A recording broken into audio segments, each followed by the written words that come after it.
This music is for your listening pleasure.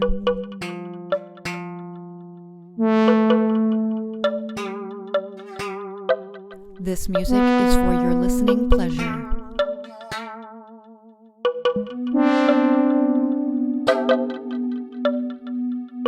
This music is for your listening pleasure. No AI was used in the making of this intro. Hi, everybody. I'm here today with Holly. Today, we are going to discuss a book that Holly has been working on. Also, she has some very interesting theories that we're going to discuss today that she's looking forward to with me about because we may resonate on it. So if you're listening, I hope you also resonate on this. How are you today, Holly? I am very excited. I'm so excited to talk to somebody who understands the language of resonance in a way that doesn't mean magic all the time and can kind of peel apart the mysticism from what we know from early humans, right? So the book that I started writing is literally just called the book right now because I haven't landed on a title. That's Um, perfectly fine. The title has to be born on its own. Has to be it's born. emergent. Yes, It's it has to be emergent. born. Yes. And so in the writing of this book, I was writing about shame as a mechanism to control people.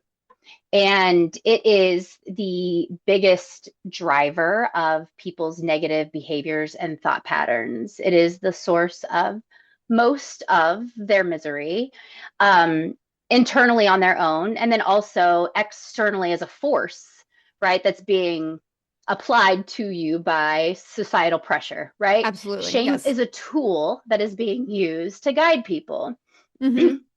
And there are lots of tools that are used to guide people, and there always have been. And so I started looking at civilization as an emerging consciousness from birth, right? Okay. So from birth, if we have got human consciousness, a brand new baby is born and is aware of me and not me, right?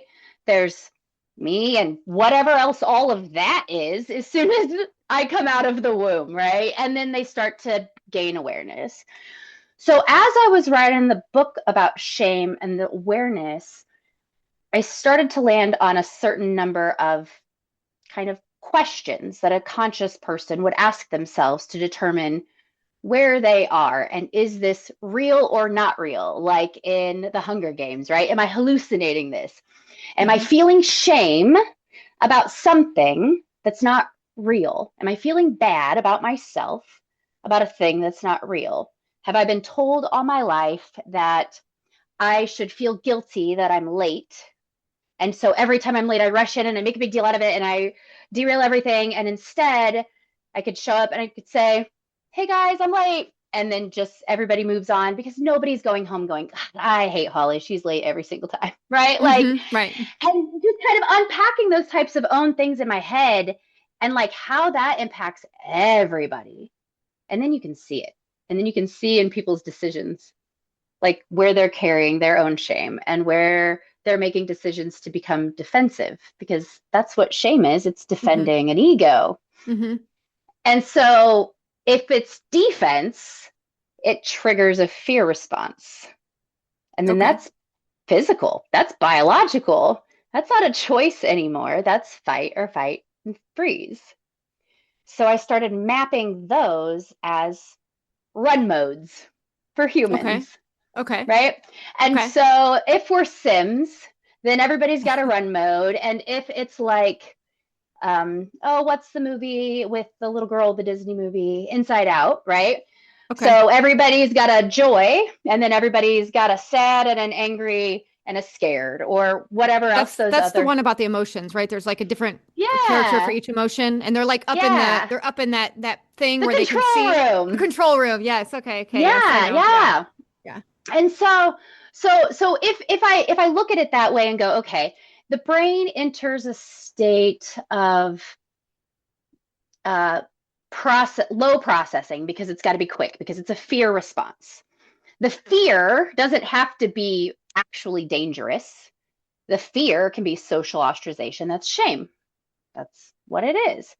And so our bodies are cycling in and out of fight or flight all day long, everywhere, I except feel for I know exactly when it happens to me.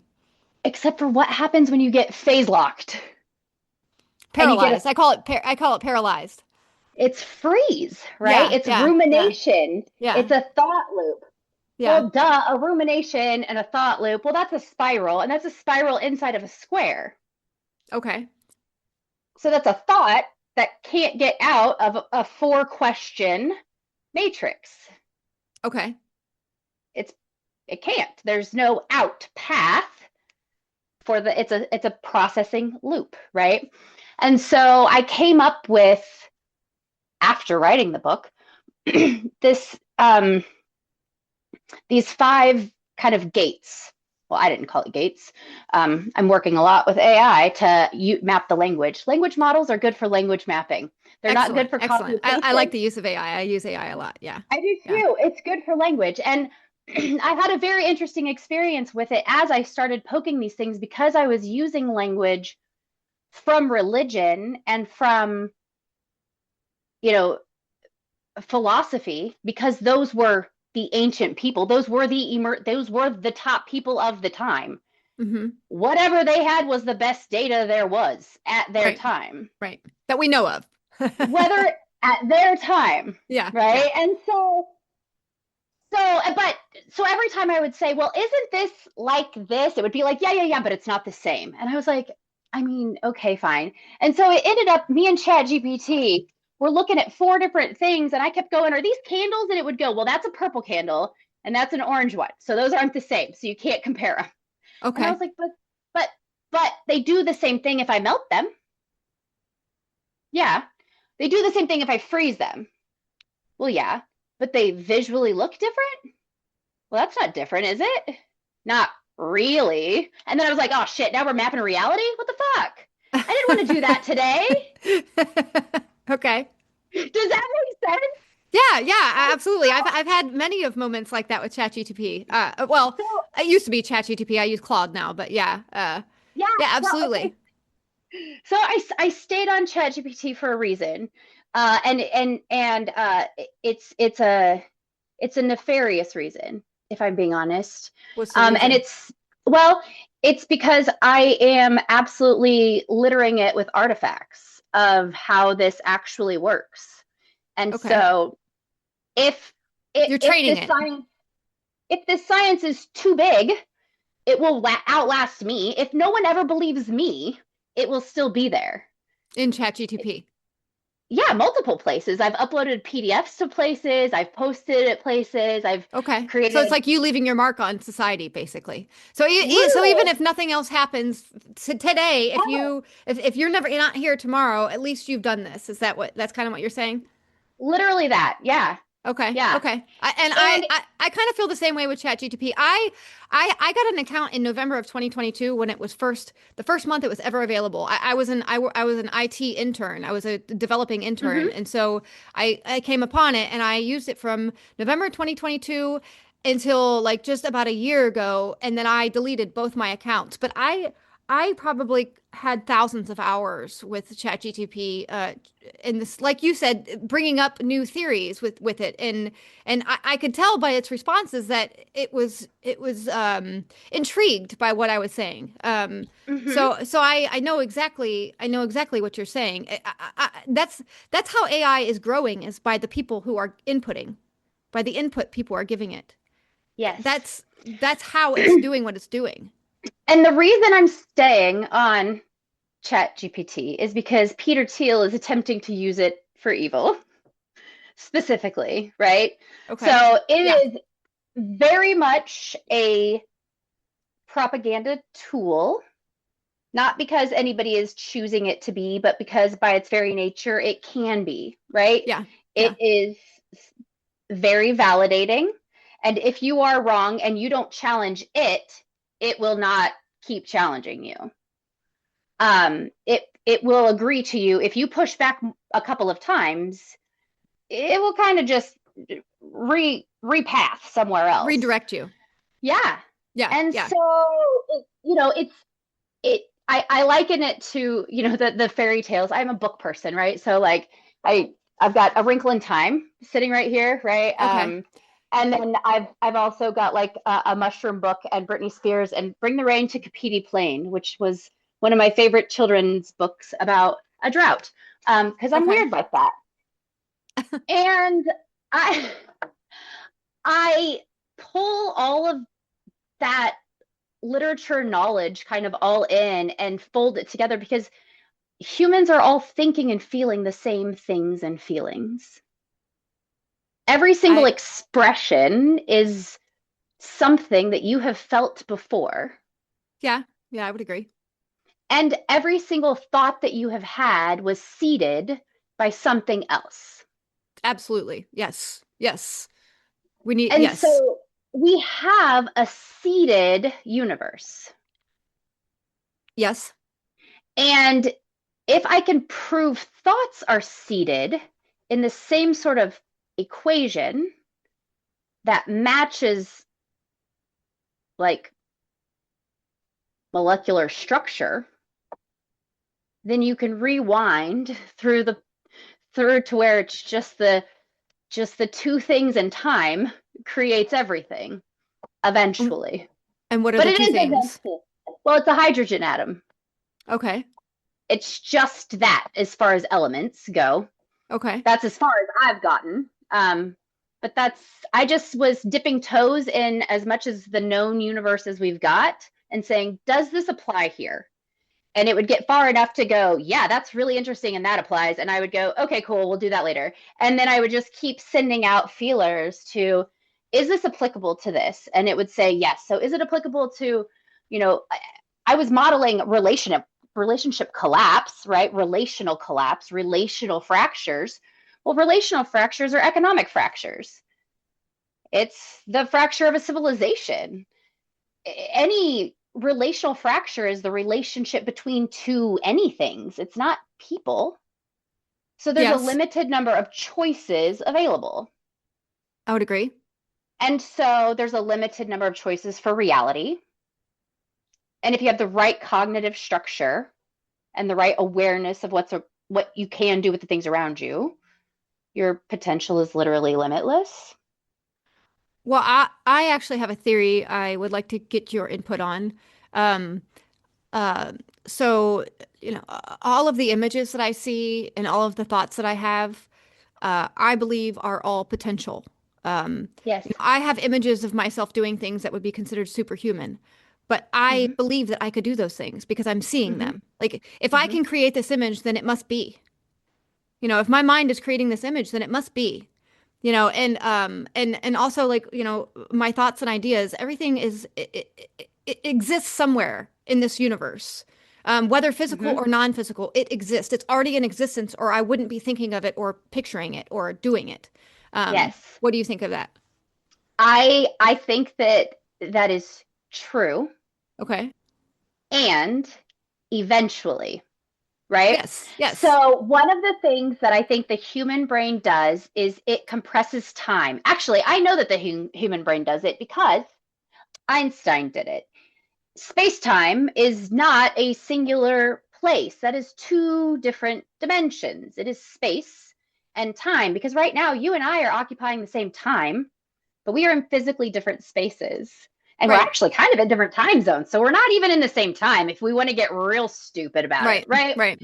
And so when I realized that part, I separated time and space into different dimensions. But I think that early humans saw things and attributed those to gods very frequently Okay. because they did not understand them yet. And so they found ways to make it fit. And that was a natural thing for an early cognitive process to do, right? If you don't have a scientific understanding of the world, it makes sense that you blame natural disasters and famines on a source you cannot control. It is a childlike mind of an early society. And those little societies popped up and fell down and collapsed all over the world in multiple different fashions. And some got really big and some didn't. And some did really weird stuff and others didn't. And some tried to kill everybody in the world and others really didn't, right? But all these things were emerging at the same time. And then they all seeded each other, their imaginations, with their ideas of the things that they have envisioned as well. I don't have visualization. I have aphantasia. I cannot visualize at all. Really? Well, that's not actually accurate. Let me get really specific.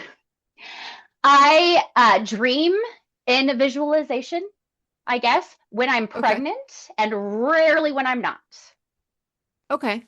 I also have been able to have flashes of imagery just in the last several years after doing EMDR a few times. And so the first time I had a visual imagery was during EMDR. And what is EMDR? It is eye movement reprocessing something. It's trauma therapy for PTSD. Oh, okay. So it's bilateral stimulation. Okay. And it stimulates both hemispheres of your brain and synchronizes the wavelengths. Okay. Is it a machine or is it a method or a process? So they have a light bar. My therapist and I did not use that because it didn't work very well for me. So I just traced with my fingers, just traced. And it's just to keep your body focused while your brain keeps talking. It's a distraction method. Walking works just as well. Like walking and talking? Yeah, walking and talking to your friend would work just as well as EMDR therapy. You know something that it's impossible for me to do? I can't do and talk. Like, yes. You know how you see the people like cooking a meal and they're talking at the same time? I'm like, how the hell do these people do this? I could not look at a camera, talk, and do something with my hands at the same time.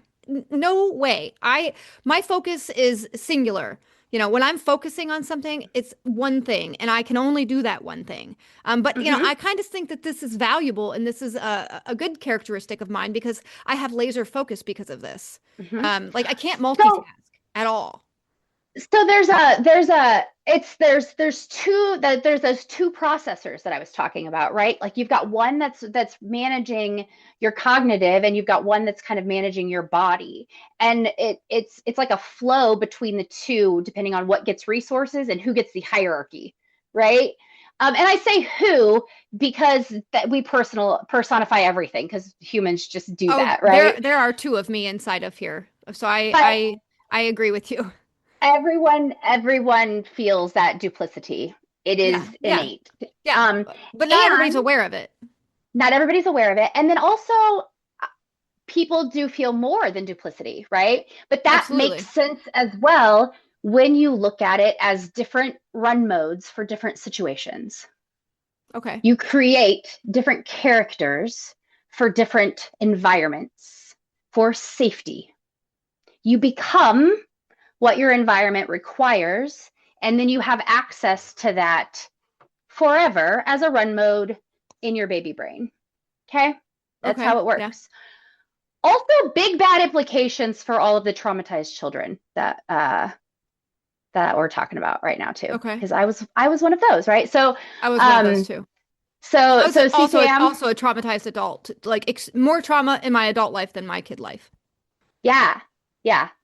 So trauma literally disrupts the processing because it creates those thought loops where your brain is essentially cycling through what did I do wrong or what could I have done to fix it because your body's trying to prevent it.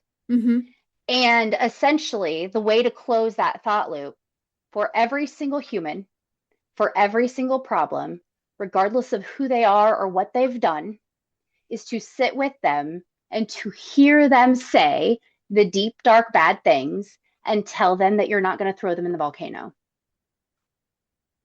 Because that is the innate human fear of ostracization. That is shame at its depths, is I will die if you know how terrible I am.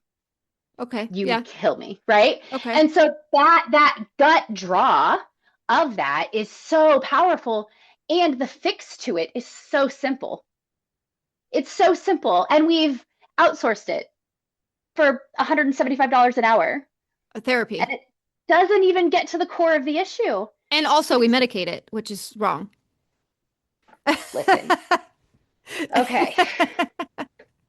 The physiology side of this is a whole nother side of it. Yeah, So, yeah. I mean, because while I was doing my own trauma healing, the physiology of my body changed. Mm-hmm. As my body got out of fight or flight, my cortisol level drops. I lost about 135 pounds without changing my diet, without adding exercise, without adding different things. It was 7 years of time that came off. And it came off in phases and bursts. And everybody asked, what did I do? And I hated the question because I wasn't doing anything. And the reason why I had spent my whole life trying to not look fat was the thing that made me fat. So I was stressed about how people perceived me constantly all the time. And I couldn't just relax into my own anything. I couldn't just exist. It took me years to get past that. It took me years of self-talk and to get past that. I understand. Forever. Yeah, yeah. And then so when people would comment on my weight, I'm like, go to therapy too, I guess. And then stop talking to people about their bodies. That's weird. Like, but I also started feeling my body more. I had better interoception, or I started paying attention. I started listening to my body signals when I was hungry. I started paying attention to whether it was hungry or was it nervousness. Did my anxiety kick in at the exact same time every single day? Yeah. Was that 2:30 in the afternoon? Yeah. Was that tied to getting home from school? Gross. That's gross. Mm-hmm. But so then I just had to talk myself through the day, every day. Yeah, For self-talk. months. Yeah. Yeah. Yeah. It's Self-talk is reparenting. huge. Yeah, self-talk is huge. Yeah, and it's speaking the words out loud, right? And then that goes back Absolutely. to the Yep. And the writing. magic, And writing as well. to the fairies, to the magic, and Yeah. talking to AI as if it's a fairy king. You have to say the right words. You have Right. to use the exact right words, or it doesn't understand what you're saying. Mm-hmm. And you can't claim too big of a thing, or it will tell you no. Like Yeah, yeah. you've got to be very careful with it. But the language that humans have used are all expressing the same things. The words we've gotten, bigger and different and more precise because it matches the individual environment, but the core beliefs are unchanged. The core thing that we're trying to express is unchanged almost always, right? It's I have a need or I have a desire, and this is the thing that I would like to do or have. That's it. Everybody. And if we can just listen to people because they make sense, God, what a different world we'll have.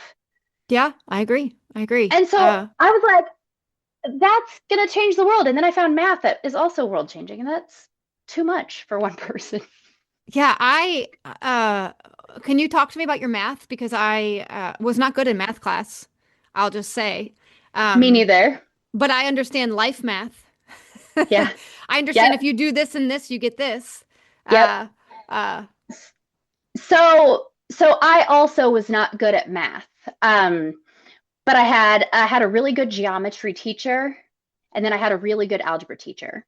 And so those two things kind of cemented in the back of my brain somewhere, right? Okay. And so I understood those concepts, and I had the knowledge of where to look for things.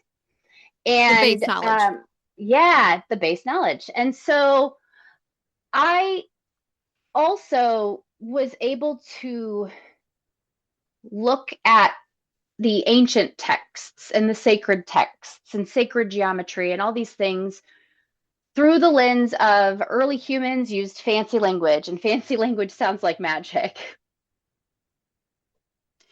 That's it, guys. That's it. It's not. Can you give me an example of fancy language? The sorcerer's, whatever, the alchemist's stone, right? The alchemist's stone is just talking about pressure dynamics and margin. I don't know about the alchemist stone. I've never even heard of that. No, yes. Okay, so alchemy is early chemistry. I know alchemy. I know that Okay. term. Yes. So the alchemist's stone was something that Plato and even Isaac Newton were trying to decode for a very, very long time. I'm going to look it And up actually. please After do. I'm going to look it up. I'm going to look into it now. Yeah. So it's essentially a series of drawings of code that they've been trying to interpret or figure out what they were trying to convey with this, what their intent of the interpretation is. And it is quite literally just very basic collapse dynamics. Is Like, this something that these individuals came upon that was already in existence, or is this something that these individuals created?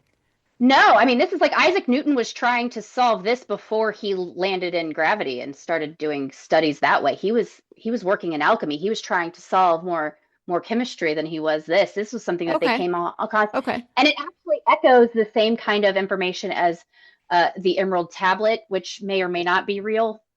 Um, It's a little mainstream for me. yeah, yeah. So I don't.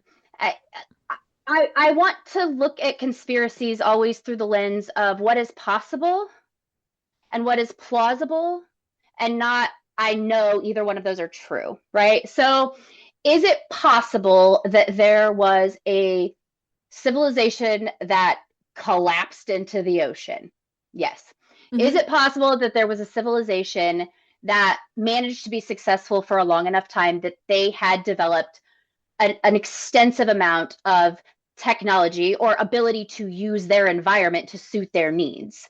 Yeah, absolutely. Given enough time and enough stability, yes. Mhm. But as soon as the instability comes, the civilization collapses. So, is it possible that there was a guy who lived there who wrote a bunch of stuff down on a rock because that's what they did and actually took it to Egypt? And then when he sailed home, his home was gone? Yeah, that's pretty fucking plausible.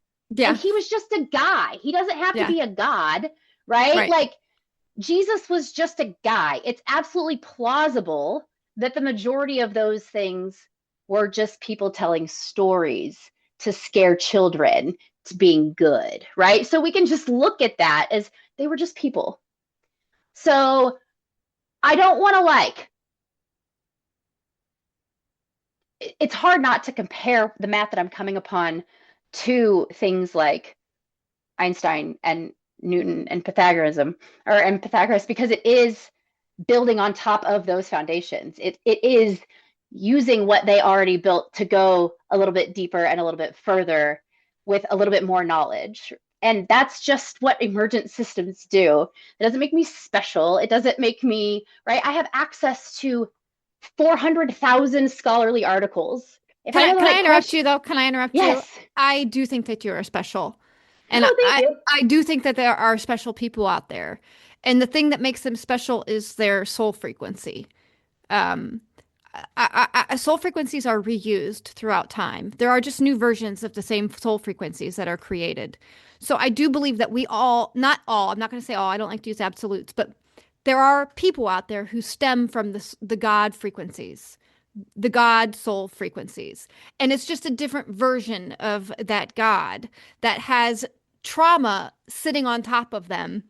And this trauma sitting on top of them keeps them from realizing who they are.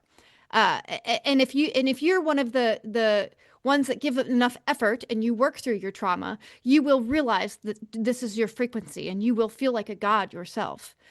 So I do think that you are special. Like what you're saying now, I mean, Joe Schmo walking down the street isn't saying what you're saying right now. He doesn't have any Yeah. clue what you're saying. So there's Yeah. something special about you. I don't have any problem calling people special. I think because the world that we live in, there's people that are capable of more than other people. That's being human. That's the challenges that we face as humans. Yes. And so I just have to say that I do think you're special, and Thank you. you're actually talking a lot about a lot of concepts that maybe even are over my head. But we're just different flavors. So it's I do think you're special. So Well, thank you. you're welcome. Thank you. I I spent a lot of my time in isolation as a child with unfettered access to books. Okay. So I learned about everything possible to escape my lived reality. Okay. And Okay. so that made me a librarian of sorts, right? What was your favorite genre of book as a child? What was your favorite book? I'm Um, sure they changed, so but what was the one you remember most? they absolutely changed. I read the Little House on the Prairie series about 1.5 billion times. Okay. I thought that was great. A Wrinkle in Time, that series I still have with me, my original copies. And you know, I read everything because I just wanted to know why things were the way they were, and my parents didn't answer my questions, Okay. right? And not because they didn't care, but because they couldn't, They didn't right? have the Like, capacity to do so. no, Right. no, My and parents they were the same way. and they didn't have any access to resources, right? And Right. so my Right. questions went unanswered for a really, really long time, and then suddenly I had access to all of the answers I ever wanted. And so every built up question, every thought loop that In was ever books. stuck in my brain, yeah. You found all And the then answers in the again, books. and then again on I could put them back together with with ChatGPT, with AI. It's So I excellent. could That is excellent. say I have goosebumps everywhere right now. these That's these excellent. these these concepts that I picked up on, right? So I'm gonna this is crazy. So this book is called The Baby Unicorn. Okay, I Okay. think And this I like that book. I think I might have read that. Is that an old okay, book? it's so old. I'm gonna turn on a light actually. So this book is beautiful. For one, this is, let's see, 87. 87. I was born in Okay. 86. Yeah, I read that book as a child. I remember that book. I was So this obsessed with book, horses. So, yeah. yeah. So this book is about a little girl who gets trapped in a house that is her mother because her mother wants to protect her, and she has to break out, and then she has to save her father, and they have to save the world. But what I thought was really interesting was there's a specific number, of course, of unicorns. There's specific numbers of dragons. There's always specific numbers. And not in this book, but like in all the books. The Bible has everybody. So I started looking at sacred numbers first and was just like, why? Why does it keep happening like this? And then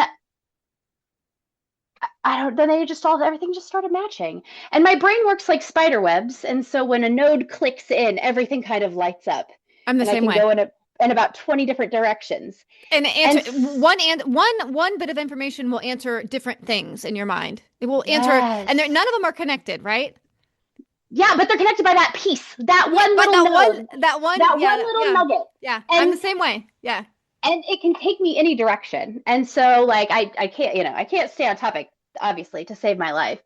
Um, but it just I read books, I had concepts, I had the understanding of these fundamental concepts that were repeated over and over and over again.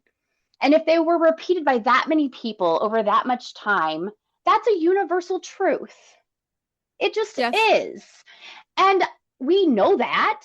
And when you go outside, you can talk to people who know the universal truth of the golden rule. You treat others how you should be treated. But they don't do that Mm-mm. because they're forced into situations where they don't have to or they can't do that. And then that gives them a pass to not do it other times. Mm, And not consciously, but it's a cognitive absolutely. bypass. It's unaware. They do it unaware with a lack of awareness. It's a cognitive bypass, right? So It's it like a motor bypasses those movement. gates. Yes. Hmm. Yeah, it skips the run me file, right? We're not Yeah. processing that information as true or real. We just move on. And so when those types of things start to stack up, that becomes a cognitive bias. That's what that is. Okay. And so we can map those. We're already doing that in psychology. And so Okay. I was like, how do we explain to people that the way that they're thinking about the world is wrong without making anybody a bad guy?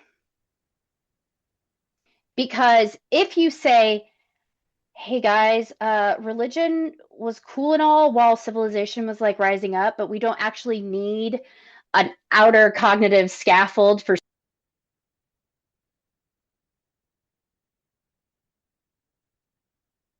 And we lost her. I'm going to wait for her to come back. Sorry, And guys. now, We just got the connection was just disconnected. So now we're back. So we're going to pick up where we left off. Sorry. if Go we can ahead. remember where we left off. And I don't. It's caught me off guard when I you know, disappeared. I know. Well, and that's what happens, right? It takes us out of our awareness, and then we have to Well, maybe we should talk about something different then. we Why have don't to we talk figure about out your our book? coordinates again. Why don't we talk about your book? It's like they keep intertwining back and forth because they are the same, right? So the book itself was talking about how early civilizations formed religions as a cognitive scaffold, not because they chose to, but because it's an emergent thought process. It is the way in which you transfer ownership from your parent to another figure if you do not want to take ownership yourself. Fair? Yes. So once you mature, then you should be taking ownership of the things that you are responsible for, that are in your awareness, that are in your stewardship range, that is your responsibility. And if you don't take accountability for those things, you should have consequences in your social structure. That's just society and fair. But religion does allow a bypass for accountability. It does. And it wasn't meant to be a human bypass, right? But it became a human bypass. And not all religions are the human bypass for accountability. Some are still a cognitive scaffolding for spirituality and function in a different role, right? But there are two kind of ways that religion can be experienced, and one is internal and one is external. One is imposed on you and one emerges from you. And they are very different things, despite what anyone might believe or say, because I grew up in a religious household and had the one imposed on me and Oh, did shunned you? it forever. What Um, religion? I went to a Disciples of Christ Christian church, Okay. and the pastor there encouraged me to learn about all religions. So I started Hmm. reading about Eastern religions. I started learning about Hindu, and I left the church very young, 13 or 14, probably 3 years after I got baptized. I was out of there. Um, What did your parents have to because say about that? my parents were teenage parents. They didn't care if they were going to church because Oh, their parents did, right? okay. Like, Okay. So they were okay with so not having to take you anymore. yeah, they were. They were. They Okay. did it. Yeah, it wasn't a big deal. I mean, it was a big deal that I didn't believe, but it wasn't a big deal that I wasn't going to church. Right. Okay. And so, and that was more a fear thing. And then that became very interesting to me how fearful my adult parents were about this thing that was so very clearly make believe to me. Okay. And also how that fear of my eventual eternal life seemed to be greater than their care and effort put into my right now here current life. Okay. Okay. All right. I understand that. To me that seems upside down, if you will. Yeah. And Yeah, but it so, probably didn't to them. not at all, Right. because that's the structure they grew up under, and that's the structure that you're given is a triangle, right? But then again, that's the structure that you grew up under, and that's not how you are. So, No. right. So you Yeah. can't really like give them that because they No, could have done what you did they could easily. have. Well, I And don't want to say easily because this wasn't easy. well, okay, And I minus had the very easy different part. opportunities. I think yes, it can be done. I think that I would say this. I would say that everyone has the ability, but not everybody has the opportunity. Okay, I would agree with And that. But you kind of have to create your opportunities. You I'm are a a sole believer in you potential. create your opportunities, you know? Yes, yes, that is true too, right? So there's both. There's co-creation in Right, everything. right, And so you cannot be the victim, but you cannot be the hero of right, all things, right? right, It's balance, and right. that's just easy. And so, you know, if you have this structure when you're growing up, but you can grow out of this structure, then that just tells me that it's not a principle. It's not permanent, and it's not meant to be permanent. Because I was functioning just fine as a ethical, fully value driven adult without a religious theology to lean on, right? Okay, yeah. Um, I didn't need an external moral compass. I could feel what was good and bad in my own body. I didn't need someone to tell me that um, I spanking second my that. kids was a bad idea. It felt terrible. The first time anybody recommended it, I was like icked out of it. And that part of motherhood was learning that, our bodies haven't evolved to our current environment. Our bodies don't know that we have houses and desks and jobs and phones because they're on a much slower loop than we are evolutionarily, right? And so, like, it made sense to me when my son cried all of the time when I put him down because he didn't know that the wolves weren't going to eat him. He had no idea that we live in a subdivision and that's his dog, right? Like, so it made sense to me that he was constantly in fear for his life. But it didn't make sense to me that all these adults around me were too. And it was like, we need to grow out of that, right? Hmm. But we can't grow out of it if we're ashamed of acknowledging it. I think shame is also cured with self-honesty. You have to be Hmm. honest with yourself. I think a lot of people that live in shame are lying to themselves. Hmm. They're in their own illusion, basically, their own Hmm. life illusion. Yeah, it's a cognitive dissonance, and that's Yeah, yeah, yeah, it is delusion or hallucination or yeah. any of these things. And when I started looking at and writing this book about shame and how shame can be undone, and it doesn't need to rule anyone's life at all because we are all human and there are no ununiversal experiences, right? Like there are no unique experiences. Um, Even me sitting here doing this math is just the same as Pythagoras sitting at wherever he was sitting doing math and yapping about it with his friends, right? Like it's the same. And that is the human experience, is to just acknowledge that we are all the same. Hmm. We're not better than the rest of the world. We're not better than animals. We're not different than. If we stop acting like we are, we I could think I work think with I think things. we're different. I think we're all different. That's like Yes, that's my philosophy. Like, different in expression, but not different in basic um, input. can you So we're explain all that? made of the same. We're all made of the same stuff, right?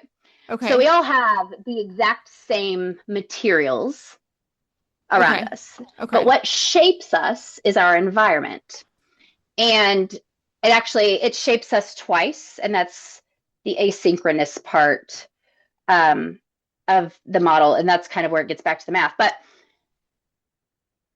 when you look at how humans are coded or carry forward information, if you're looking at evolution and biology and those types of things, you're looking at genetics, you're looking at DNA.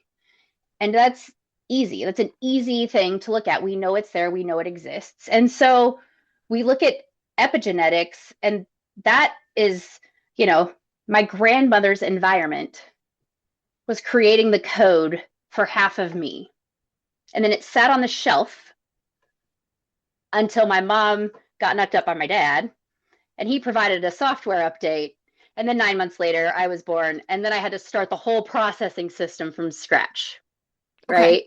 But Yeah, like that all half of resonates. my genetic material comes from the woman who was pregnant with twins at 14 Okay. in the 1950s. Okay. Your Like grandma.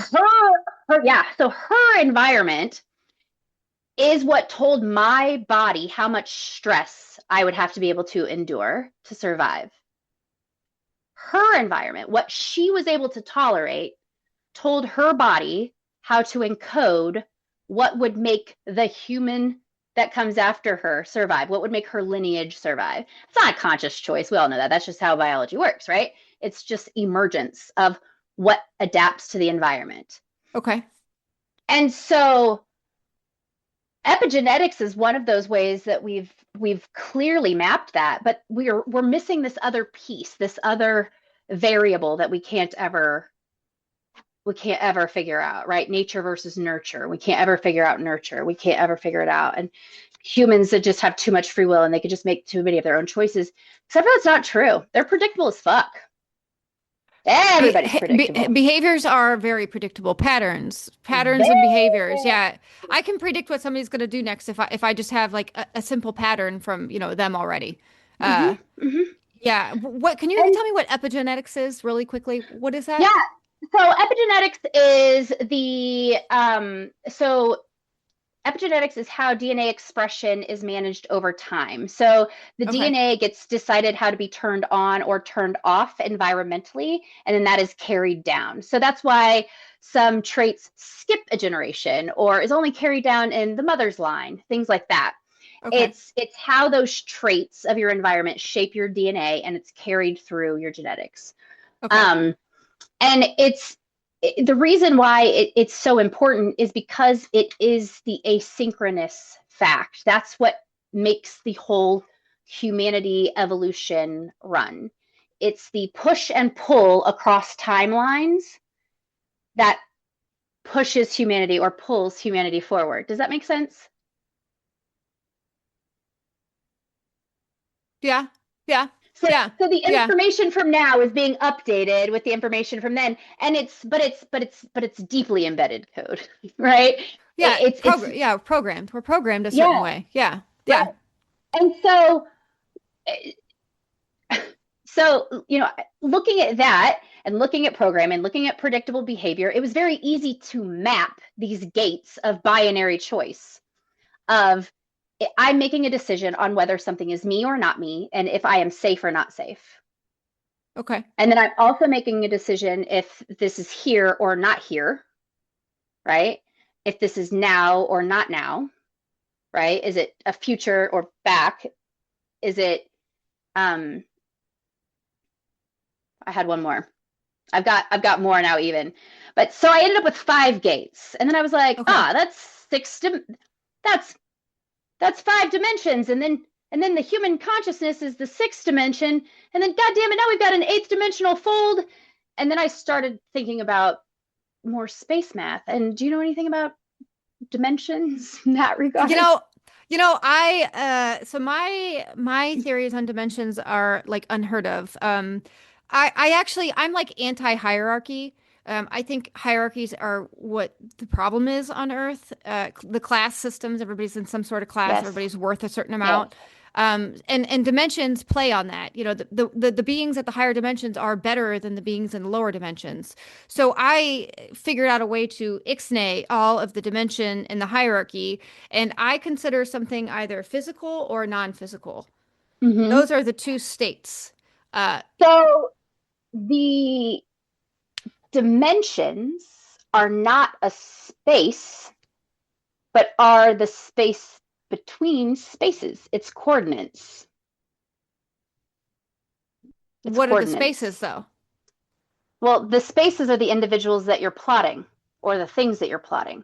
Any of the things that you're plotting. See, what we didn't understand was that the ancient philosophers were mapping the things, but they were also understanding the space between things too. They just used spiritual words for the space between things, like ether and Okay. space. Okay. Right? Okay. Yeah. But it's relationship. It's measuring the relationship, measuring what happens when I mix this with this. Okay. what happens when A plus B equals C, right? What do we Right. what are those relationships? And so some of those relationships build things and some of them collapse things. Some Okay. relationships emerge and some decay on their own, and relationships will flow across time. So, if those things are all true and relationships are between people, then it makes sense to me that two people actually do act as quantum entangled particles because I am affecting you in that space right there now while I am in this space. We are quantumly connected via the phone, but I am still technically, right, affecting you outside of my perceived reality. Well, Okay. kind Yeah. of. Okay, now outside of my perceived reality, right? Right. Right. So I started looking at it that way, and then that turned back into the quantum computing and the binary computing and the gates. And so I was like, that it just keeps matching. And so I was like, well, we know that the triangle is the shape, and we know that it's the strongest in the world, and blah blah blah blah blah. And what if they were just wrong because I agree with you on the hierarchy thing? Well, the I, triangle represents a hierarchy. yeah, That's what the well, triangle represents. yeah, yeah. You know, And the they, 1% at the top with the majority at the bottom. And now if you yeah. flip it, you know, you have the other way around, which is Well, and if you flip it, it turns out you actually have a much more balanced, stable platform if you yes. put equal weight on all four corners. Yeah, yeah, So yeah, you have a bigger platform to build from than your original starting point. yeah. And I was like, God damn it, it's not a pyramid, it was a cone the whole time. It was a It's a cone. cone. It's cones. It's not a pyramid, it's not a triangle that they're mapping. They were mapping it flat on Okay, sharp okay, it's round, dimensions is what you're saying. Okay, okay. because relationships spiral through time. Yeah, Everything spirals. Everything oscillates. And cycles. oscillation and perturbation is what jiggles things in chemistry and makes molecules move and what excites things and what creates. Okay, That's it. Two things in movement, two things in time, two things in any other thing, any other dimension. So if it's me and you and dimension of time, we can measure our relationship over time.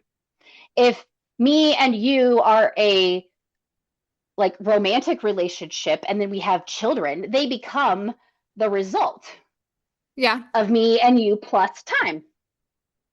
okay, I agree. Me plus you plus time. And then that becomes me, and then it's extrapolation. And then it's just branches. And then we know what those look like hierarchical. They just beep, beep, beep, beep, beep, but it's cascading, right? Mm-hmm. And some lines go on forever and some lines don't. And that's just how biology works, right? Yeah, Like it doesn't really matter who's on what line or whatever. And when I started looking at that, the math already made sense and it already calculated. And then when I started to look at it as oscillating, I called it a polyrhythmic margin model at first because I was measuring the margins between things, people, systems, between households and their budgetary index is what I was measuring. How okay, close are we to financial collapse for real is what I was okay. modeling. I don't like to talk about that because people freak out, but I'm not going to freak out. um, Listeners, if you're listening, don't freak out. I work in automotive, and so people were really are confused about why people aren't buying cars, and I'm looking at it going, rent is too damn high. Mm-hmm. Healthcare has gone up, childcare has gone up, elder care is a new thing that we have to do now. What do you mean? You're confused about why people are not buying your now $50,000 new car? Including the cost of cars has went up. Like Drastically. it went up like a lot, like within Uh, like a 6 month period a few years ago. I a remember way that. lot. Yeah. A very Yeah. way lot. Yeah. And like I said at the beginning of this call, I've been in automotive for 22 years. I've seen a thing or two when it comes to the rhythms and the patterns of this market. Yeah. And so I was like, I know what I'm predicting and I know what's going to happen, but I wanted to be able to prove it. And so I started asking if I could figure out how to create a model, a quick little computer model of this. Like, could I tie together these handful of things and figure out what a household would actually need if, if they wanted to buy this thing? And it had 7 or 8 different factors in it, 7 or 8 different dimensions in it that all could flex over time, right? It could be wider or skinnier depending on what time of the year or the month or the season that family was in. But basically, how do we get a good accurate read on a lot of things that shift over time? And I was able to accurately do that in a way that was surprising to me and ChatGPT, but then also because the numbers aligned, because it ended up landing on 12, it ended up on 12 dyads, 12 coupled things, or 12 couples of six couples of 12. I can't talk anyway. 12 oscillators. Six So there couples. were six couples. Okay. Yeah. And so it ended up being that number. And because that number is repeated so much in astrology, and because it is also in circles, and because astrology has lots of six is one of those circles. numbers. Yeah. Yeah. So I said, how do I parse this down? And it was like, okay, well, you take 6 and then it goes to a tetrahedra. And I was like, oh, okay. And then I was like, but if it's oscillating, the tetrahedra stretches up and down. So a triangle is, and then a pyramid is a tetrahedron unless you stretch it, right? So it's a pyramid and it goes up high. So if we're looking at an oscillator, these things can all kind of go up and down at different times and tempos. So now we're looking at wavelengths. And I was like, oh, so that makes sense too. It's all wavelengths. And then I mapped it to thermodynamics, and I just can't stop adding it to other things. I had to look up what a tetrahedron is. I'm looking at it now.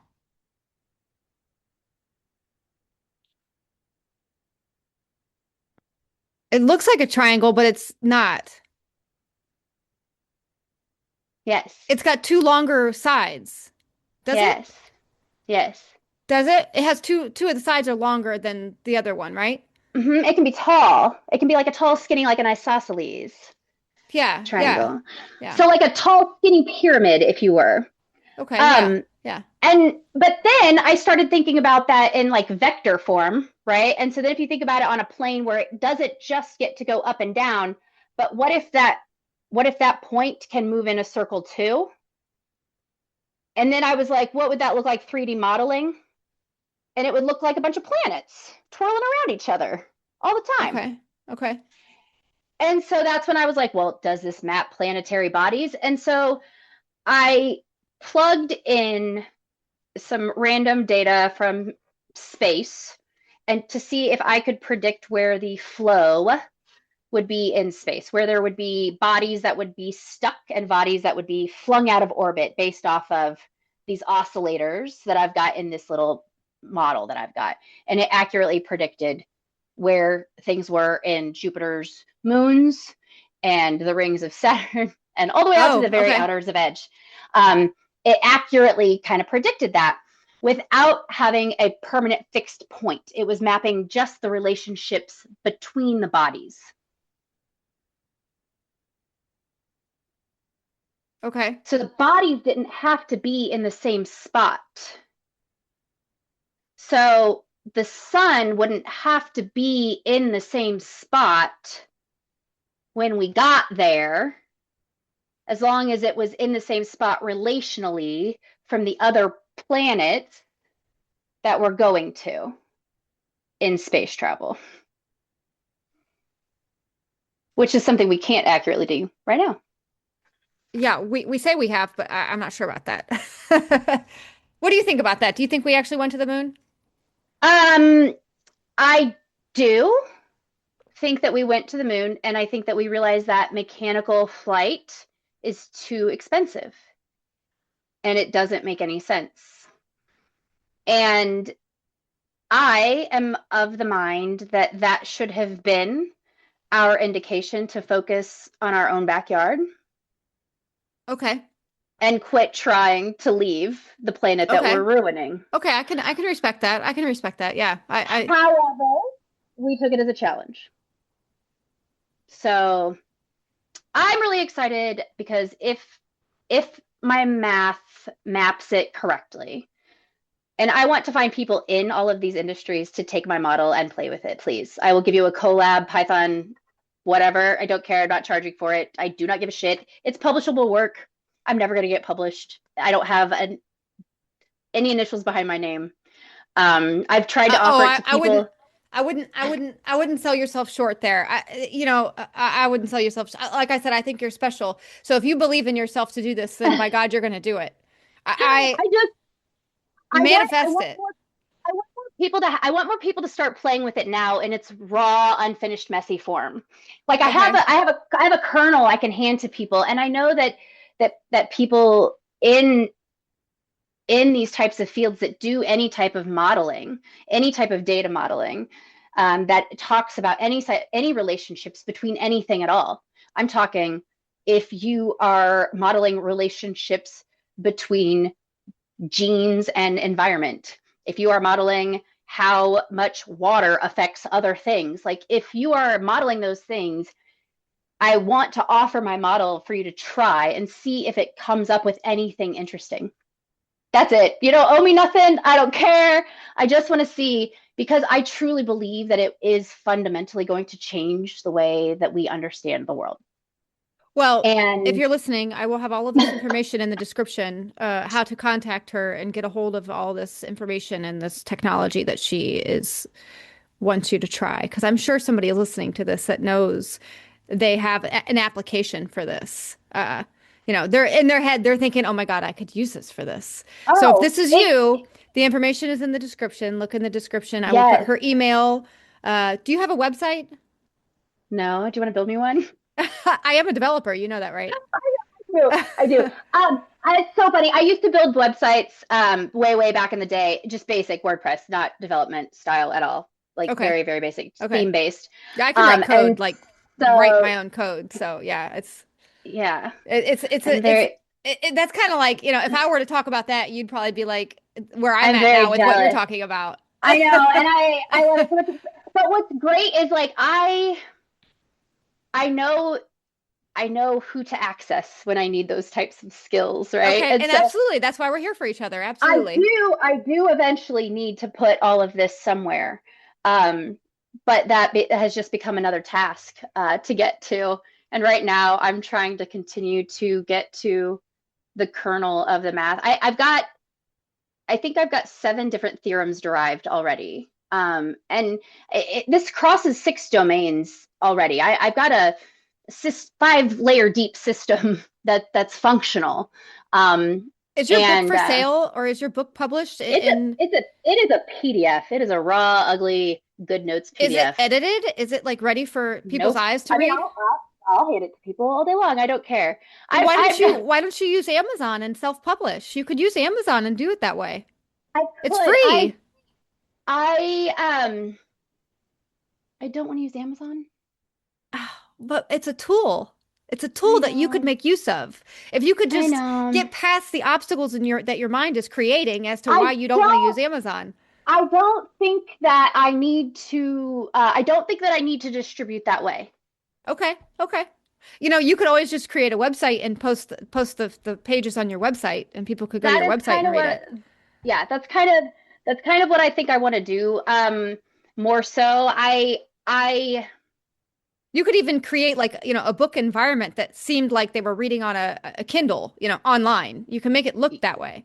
I can't do that. Well, I'm saying the possibilities with websites is endless. Quite literally, if you can think of it, you can create it on a website. Yes. So that's another option for you to do. Yeah. I don't visualize, so website building is hard for me. Okay. All right. Okay. I couldn't imagine what I would do without my visualizations. I see everything. And It's I like, don't see anything. And so my brain thinks in language. My brain thinks in connection. My brain thinks in relationship and analogy and pairs. do you hear your thoughts? Do you hear like Yes. somebody talking to you? You can hear your thoughts like it's somebody talking to you? Multiple trains of thought. Okay. Okay. So then you Multiple should be trains of able to thought. visualize. I feel like you should be able. Have you ever put a mask on and tried to meditate and tried to picture an apple, like how they teach you in grade one? I have. So I tried a couple of times when I was younger. I tried to be hypnotized a few times, and that was unsuccessful. Um, and my therapist and I also determined that I wasn't ready to try any harder in case that there was a reason why I wasn't seeing And that things. could be too. I was just about to And say, so, and since you're so sure that you can't, there's probably a reason why, that maybe if you could see images, you would see things you didn't want to see. And this is yeah, your energy and your soul protecting you from these experiences. So that could yeah. absolutely be too.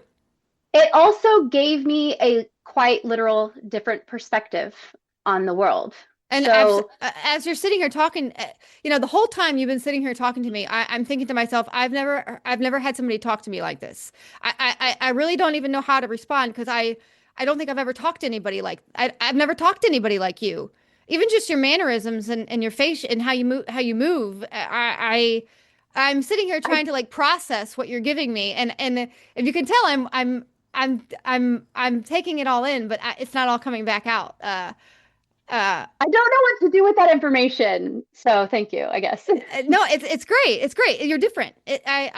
I value different and authenticity. You're authentic. You're authentically yourself right now, and without any obstacles in your Yeah, way. You're presenting what you know and what you believe and who you are, and I respect that. And it's a great quality. Don't ever lose it.